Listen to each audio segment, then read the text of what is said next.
Oi pessoal, bem-vindos à gravação do nosso primeiro IGTV e hoje a gente vai conversar um pouco sobre cuidados com a criança em tempos de distanciamento social. A gente sabe que muitas crianças tiveram as suas rotinas alteradas por conta dessa exigência do distanciamento social como uma medida para combater a Covid-19. Só que a gente precisa identificar dentro desse comportamento das crianças aquilo que é positivo, aquilo que é negativo, aquilo que é patológico e aquilo que é apenas uma consequência dessa mudança dentro da rotina das crianças e dos adolescentes. Com o distanciamento social e com as escolas fechadas, houve essa intensificação do convívio familiar.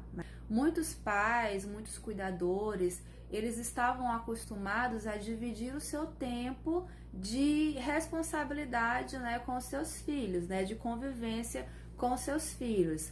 Por exemplo, parte do tempo pela manhã ficavam nas escolas, nas creches, ou até mesmo em algum equipamento da assistência social, seja nos serviços de convivência, ou nos próprios grupos do PAIF, ou até mesmo dividido o tempo com alguns serviços da saúde, no caso de cuidadores, de responsáveis por crianças com deficiência, que passavam tempo ali em acompanhamento nos CAPs ou em outras unidades de saúde mental, e que de repente se viram tendo que passar todo o seu tempo, convivendo com seus filhos. Então a gente percebe que há essa repercussão psicossocial não só com as crianças, mas também em relação aos seus pais, aos seus cuidadores, A gente percebe que as crianças,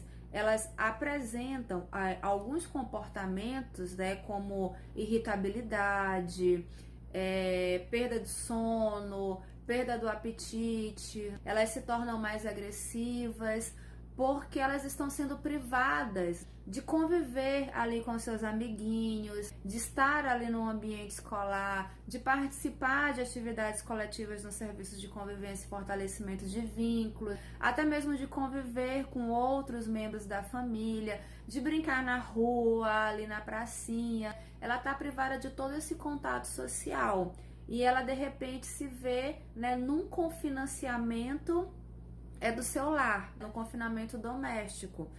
E essa repercussão também acontece com os pais, como a gente já falou anteriormente, que não estavam acostumados a passar tanto tempo, a conviver tanto tempo com os seus filhos, sem contar com outros acúmulos de responsabilidade. Por exemplo, mães que precisam cuidar dos seus filhos sozinha, sem o apoio do pai. Muitas das vezes essa mãe dividia esse cuidado também com algum tio, com o avô, com a avó, e que agora não pode, tá tendo essa convivência limitada.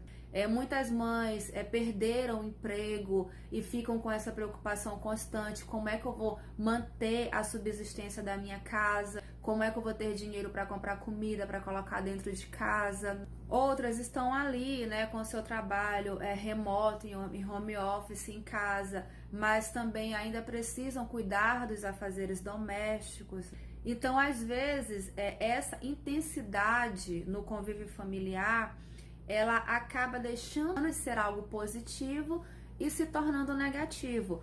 Claro que temos várias experiências positivas de crianças que estão gostando, que estão até melhorando o seu desenvolvimento infantil por conta desse aumento da permanência dos pais, dos cuidadores dentro das suas casas.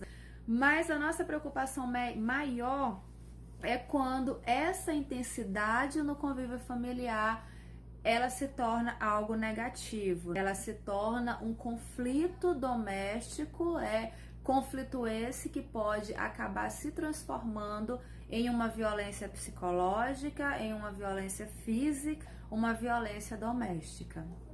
Então a nossa pergunta é: o que fazer para lidar com essas repercussões, tanto das crianças que apresentam ali tédio, irritabilidade, solidão, dificuldade de concentração, inquietação, medo.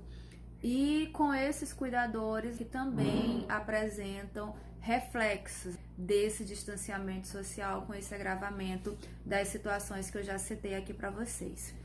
Então, uma estratégia que a gente pode estar pensando em deixar, em levar como orientação para os pais, é que eles mantenham uma rotina familiar, ou seja, que eles deixem o seu dia o mais parecido possível de como era a sua rotina antes do distanciamento social, que eles mantenham regras e rotinas ali para suas crianças, hora de acordar, hora de comer, hora de fazer as suas atividades escolares, hora de fazer as suas atividades recreativas, que você traga os filhos para participar das atividades domésticas, dividido com eles algumas atividades que não tragam risco ali para sua segurança, tá? Tentar manter o convívio social deles, mesmo sendo através das redes sociais, né? A gente sabe aí que a gente tem as redes sociais como aliados nesse momento de distanciamento social, para que a gente consiga manter os nossos vínculos com pessoas que estão ali afastadas da gente, né? Através do WhatsApp, através do Facebook, né? Através de chamadas de vídeo. E é interessante que vocês façam com que as crianças elas mantenham esse contato social por online, né, por redes sociais, tanto com seus coleguinhas ali da escola, do bairro, com o vovô, a vovó que ela não tá podendo visitar, com um tio, um primo, né, alguém que ela tinha uma relação de proximidade, de afetividade, com os próprios professores, né, com os orientadores sociais ali do Serviço de Convivência e Fortalecimento de Vínculos, que não deixam de ser figuras que as crianças acabam construindo laços, né, acabam desenvolvendo uma relação de afetividade. Então é muito importante que a gente utilize essas redes sociais para o bem. E quando eu falo utilizar para o bem, é porque infelizmente por trás das redes sociais existem os criminosos sociais. E infelizmente a gente também tem aumentado o número de pedofilia, né, pelas redes sociais. Então uma orientação também que a gente pode estar deixando para os pais é que eles acompanhem, né, que eles monitorem, que eles façam essa vigilância em relação aos sites os quais os seus filhos estão tendo acesso ali nas redes sociais, para que a gente continue aí sendo contra o aumento da pedofilia, sendo contra a pedofilia. Uma outra estratégia que a gente pode estar colocando aqui para diminuir um pouco essa ansiedade, esse medo das nossas crianças, é orientar os pais a conversarem com seus filhos sobre o que está acontecendo, explicar para eles, conversar sobre medidas de prevenção, medidas ali de higiene, dialogar com eles e ouvir o ponto de vista deles, né? Ouvir a participação deles. Tem, inclusive, cartilhas que podem ser utilizadas nesse momento de conversa, né? Através da leitura, falando de uma forma lúdica, de uma forma mesmo bem educativa, bem de acordo com o entendimento, com a linguagem ali das nossas crianças, né? A exemplo disso a gente tem uma publicação do Ministério da Saúde, Coronavírus, Vamos Nos Proteger, que aborda essa temática de uma forma bem fácil, com uma linguagem bem acessível. Nós temos também para as crianças com deficiência, que a gente sabe que se torna um momento mais difícil ainda, porque muitos cuidadores, muitos pais, eles estão tendo dificuldade de lidar com essas crianças com deficiência, porque elas precisam de atividades adaptadas, voltadas para as suas limitações enquanto crianças com deficiência. Muitas delas não estão frequentando mais os serviços de saúde, os centros de atenção psicossocial, ou até mesmo os serviços de terapia, fisioterapia, terapia ocupacional, acompanhamento psicossocial, entre outros. Então, para isso também, nós temos algumas publicações com algumas atividades adaptadas para as crianças com deficiência. Temos cartilhas ali do Movimento Down, temos publicações da Universidade Federal Fluminense para as crianças surdas. Temos também as pranchas de comunicação para crianças não verbais. Então temos aí algumas alternativas também que a gente pode estar passando para as famílias para que elas continuem interagindo com seus filhos, certo? Não é porque nós estamos no distanciamento social que os serviços pararam, não. A gente só teve que fazer uma reorganização das nossas ações, uma readequação das nossas atividades. Inclusive, essas atividades elas permanecem de orientação, de interatividade junto ali a grupos no WhatsApp, né? Acontecendo agora de uma forma online. Então, é através das redes sociais que a gente precisa continuar passando essas orientações. Até porque, nesse contexto de distanciamento social, que vem aumentando esses casos de violência doméstica.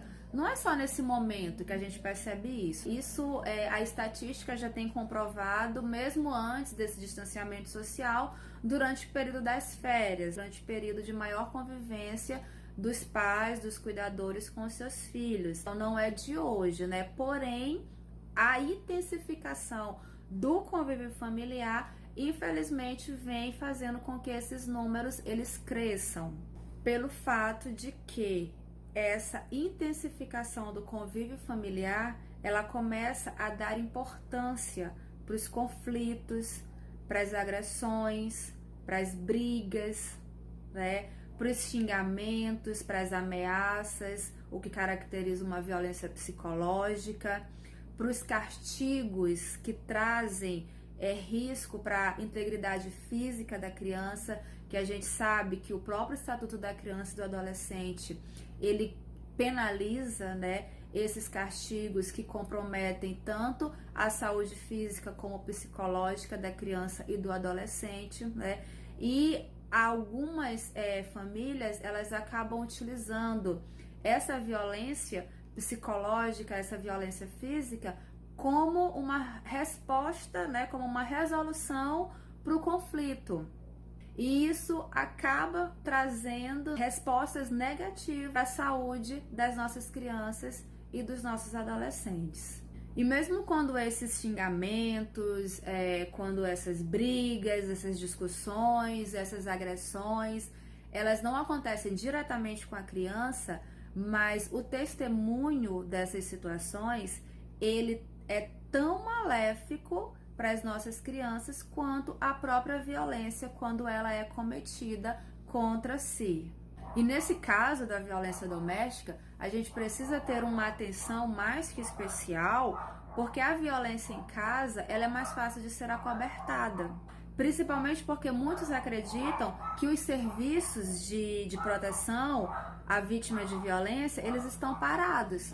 Mas eles não estão parados, né? Inclusive, o próprio Conanda, ele nos traz que mesmo com todo esse distanciamento social, toda essa possibilidade de trabalho remoto, mas o sistema de garantia de direitos, ele precisa buscar estratégias para continuar o combate e o enfrentamento da violência contra a criança e o adolescente, tá? Que o Conselho Tutelar e os serviços de saúde, eles precisam pensar em estratégias para manter esse atendimento das vítimas de violência, seja ali nos espaços físicos, seja através da disponibilização de números, né, para que a criança e o próprio adulto que queira denunciar, né, que tenha ali uma suspeita ou uma confirmação de maus tratos, possa estar fazendo a denúncia, e até mesmo do acompanhamento desse atendimento presencial nos casos de extrema urgência e emergência, né? E isso não só para os conselheiros tutelares, para os profissionais da saúde, mas os próprios profissionais da assistência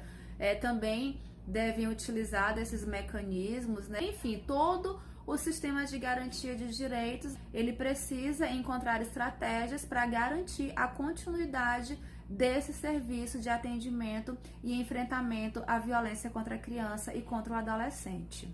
E o CONANDA, ele até nos traz que as equipes de saúde da família, que continuam ali fazendo as visitas, né, o acompanhamento em domicílio, que eles tenham também esse olhar voltado para identificar se alguma criança ou algum adolescente possivelmente possa estar sendo vítima de maus tratos, né, de violência psicológica, sexual, violência física, né, violência doméstica.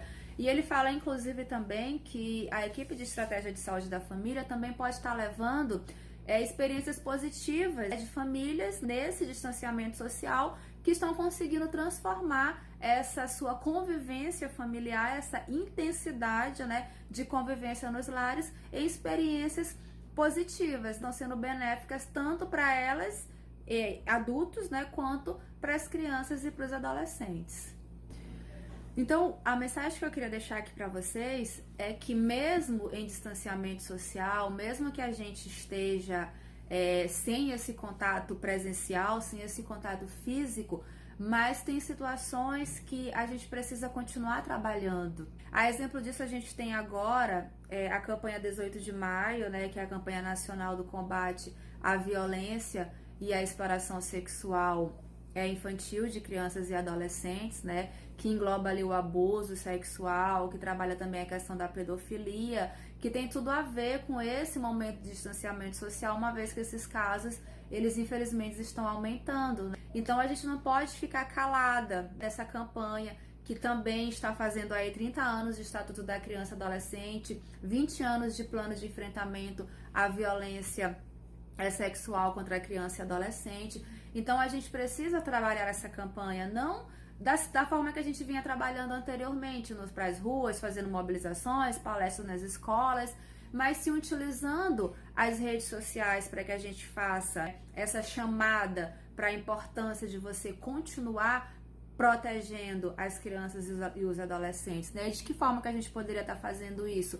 Através de grupos de WhatsApp, né? Levando mensagens positivas, levando cartilhas de orientações para que os pais possam estar desenvolvendo ali atividades junto com seus filhos, cartilhas lúdicas para que as próprias crianças tenham acesso a esse conteúdo, né? A gente pode estar reinventando os nossos folders, além de estar colocando informações, conceituando abuso, violência, tá fazendo passatempos, caça-palavras, né? Palavras cruzadas, ali aqueles joguinhos de labirinto, né? Colocando a menina para que ela consiga chegar em segurança em casa, ou seja, folders que a criança ela possa, né, ter contato e ali brincando, desenhando, fazendo aquele joguinho, ela consiga absorver a mensagem. Claro, sempre tomando muito cuidado na higienização quando se for fazer a distribuição desses materiais. A gente pode estar utilizando também videoconferências para estar trabalhando essa temática, né, fazendo lives, falando sobre o assunto voltado ali para o público mesmo, para as crianças, para os adolescentes. Não aquelas lives técnicas, só conceituando, não. Mas uma live divertida, uma live atrativa, né? Trazendo até personagens animados, né? Para que prenda a atenção das crianças e ela consiga enxergar, né? Consiga entender a mensagem, né? Isso aí também se torna muito positivo, já que as crianças estão tendo muito acesso à internet, né? Ali nos seus tablets, nos seus celulares, nos seus computadores, né? É importante também que a gente continue mantendo grupos de orientação para as famílias através do WhatsApp, que a gente faça cards divulgando o número do Disque 100, o número do Conselho Tutelar, para que as pessoas saibam a quem procurar, a quem denunciar os casos de suspeita ou confirmação de maus tratos contra a criança e contra o adolescente. Tá utilizando as rádios, né, que também são de grande importância para quem não tem acesso à internet, mas que vai poder ouvir a mensagem, né, através do seu rádio.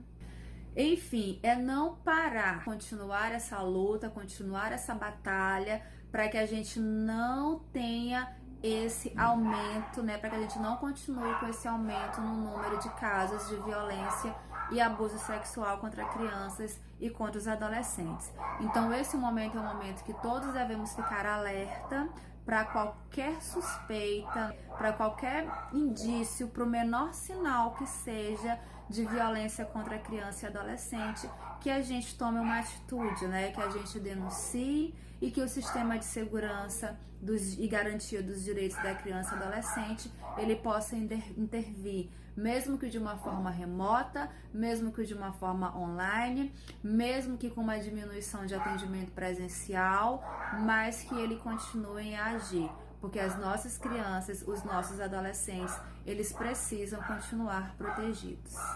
Então, muito obrigado por terem ficado aqui comigo no nosso IGTV. Teremos outros, né, sempre trazendo temas da atualidade, temas relacionados ao nosso profissional. E vamos aguardar aí o próximo. Muito obrigada.